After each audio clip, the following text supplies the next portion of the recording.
Kelsey Kirksey now joins us for sports. Kelsey, what's new with the Dogs today? Well, Jasmine, today was a very quiet day for the Dogs. No games, no matches, no meets. But I can tell you that the softball team is still celebrating a close win over the 6th-ranked Georgia Tech team. Last night, the 12th-ranked Dogs traveled to Atlanta to play the Yellow Jackets in front of a record-setting crowd at Mewborn Field. The Dogs trailed for most of the game until sophomore Ashley Razy hit a 3-run home run in the top of the 7th, putting the Dogs up 5-4. The two teams will meet again later in the month, but first the softball team will return to SEC play with a 3-game series against Ole Miss in Oxford this weekend. The Diamond Dogs will also play the Rebels in a 3-game series this weekend, but they'll stay here in Athens. These games come right after Clemson swept the Dogs in a midweek series. Last night, the Dogs played Clemson, and the Tigers came back from an early 4-run deficit to win the game 14-6. First pitch for the game against 15th-ranked Ole Miss is at 8:03 p.m. tomorrow night. The 8th-ranked tennis team will be traveling all over the Southeast this weekend for 2 matches against SEC teams. Tomorrow night, they'll be in Columbia, South Carolina to face the Gamecocks, and on Sunday, they'll be down in Gainesville to play the number 6 Florida Gators. The team is right off of the senior class's 100th win. The 13th-ranked women's tennis team will also play the Gamecocks and Gators. They'll host both here at the Dan McGill Tennis Complex this weekend. The women's team will close out the regular season with a match against Tennessee next week.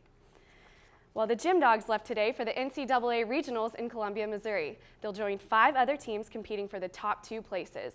Then the top 2 teams at the Missouri Regional competition and top 2 at 5 other regionals will go to the NCAA Championships in Gainesville later this month.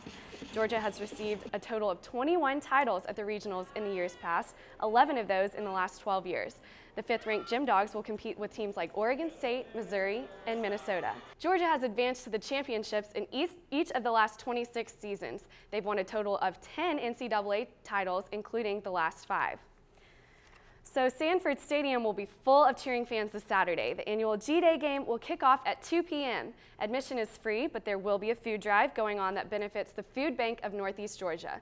So what's everyone planning on doing before the game? Well, the gates open for the stadium at 11:30 for an alumni flag football game between the hedges at noon. But some students are hoping to have one last hurrah on North Campus after the university announced restrictions on tailgating a few weeks ago. There's even a Facebook group dedicated to having a tailgate on North Campus with all the banned things like tents, generators, and tables larger than 4 feet. Now, while the Facebook groups and blogs talk about crazy parties on North Campus, they certainly don't advocate trashing it like last year. But you know, Jasmine, what they should know is that all of these regulations are going to be enforced this Saturday. So I guess they should tailgate at their own discretion. That's right. Thanks, Kelsey.